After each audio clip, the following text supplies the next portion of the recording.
patriarchal and undemocratic and hostile to human rights, then you've got a problem. And it's clear in your book that you're writing about the extremists, those who abhor the West.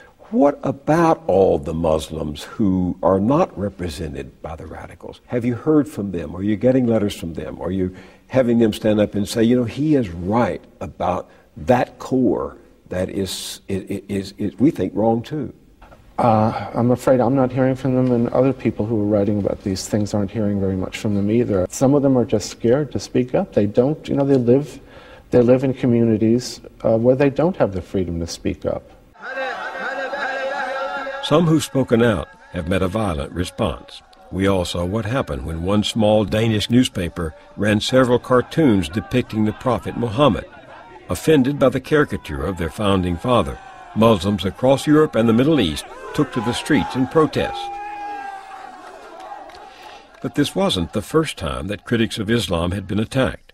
In 2004, the Dutch filmmaker Theo van Gogh produced a movie highly critical of how some Muslim women were treated by the faith.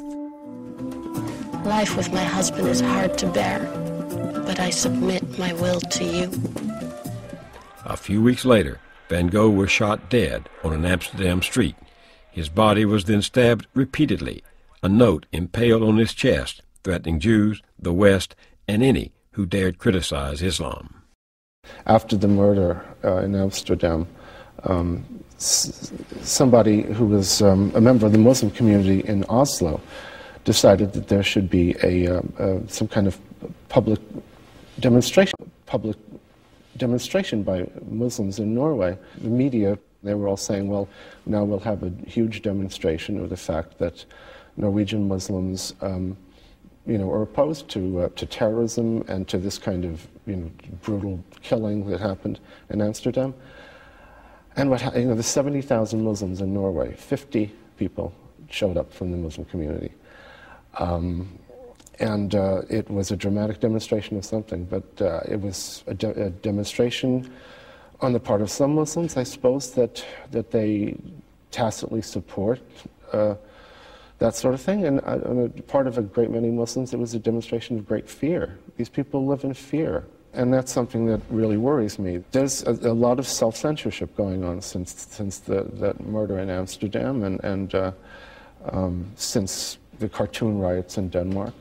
There's more people who are just stopping and thinking, well, is it worth my writing this or painting this or saying this if I might be killed for it? Did you think that? Because, I mean, when you were writing your book after all of this, you knew what had happened to these other writers, filmmakers, politicians, who were espousing some of the very views you are. Not only were you criticizing Islam, but you are a gay man. I mean, this makes you very vulnerable, does it not?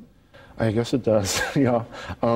But I became a writer so that I could say what I think. And if I stop myself from saying what I think because of considerations like that, then that means we've already lost our freedoms. And I think I want people to appreciate the values that our society lives by. I think we take our freedoms for granted. We take our democracy for granted. We take the secular society for granted. We take the equality of the sexes for granted. And I think we need to be aware that there are people who don't believe in these things and feel very strongly about it and who represent a potential threat to those things. Is there a liberal resistance growing in Europe that is standing up to resist the Islamic radicalism? You mean from within the Islamic community? Yes. There's a bit of one. There's the beginning of one.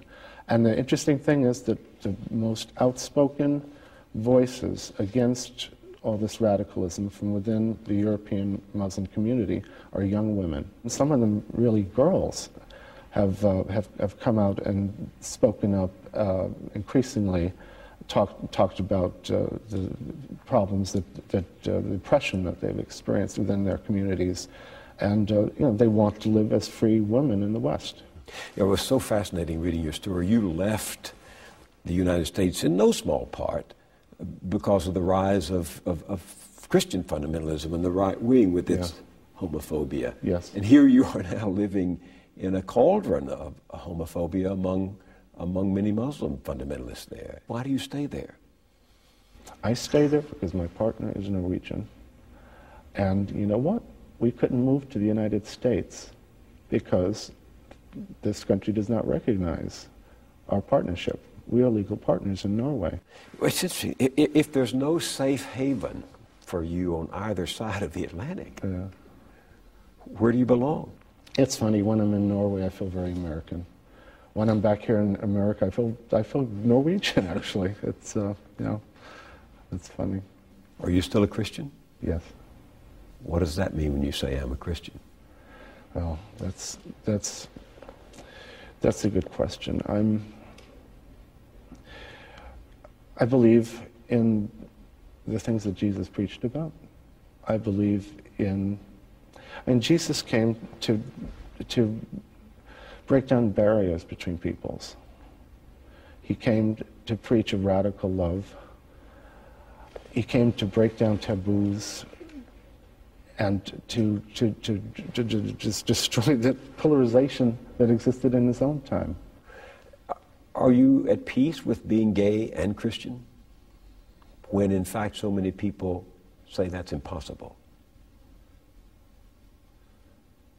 I'm at peace with it myself, yeah. I'm constantly reminded that I'm not supposed to be, but I am.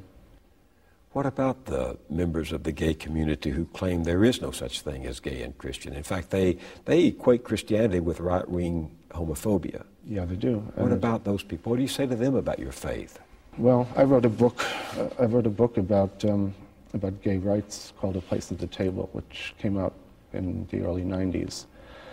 And I wrote about that, and it was in large part a very strong criticism of the religious right, but it was also a criticism of those in the gay community who feel that we should come out of the closet only to climb into another closet where we're not allowed to be everything that we are, and we have to fit one certain little narrow mold that is defined by gay leaders or gay community or gay activists or what have you. And I think that it's all about being free. That's all my books are really ultimately about being free. And in A Place at the Table, I was writing about, in part, about my freedom to be gay and Christian.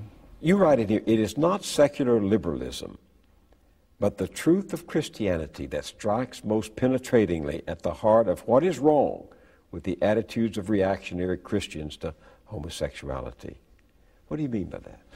I mean that when you look at what Jesus preached as opposed to what a lot of our fellow countrymen preach nowadays, that's not what Christianity is to me. Jesus' message is the strongest thing that gay people have going for us, I think, in terms of asserting our right to be ourselves. And that message is? Is that God loves us for who we are and everything we are, and that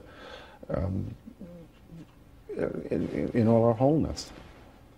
And yet you're caught between these worlds. I mean, secular Europe, as you describe it, is seething with Islamic fundamentalism, that America is home to a powerful right-wing fundamentalism whose bigotry against gays is a major pillar of the Republican Party. Yep.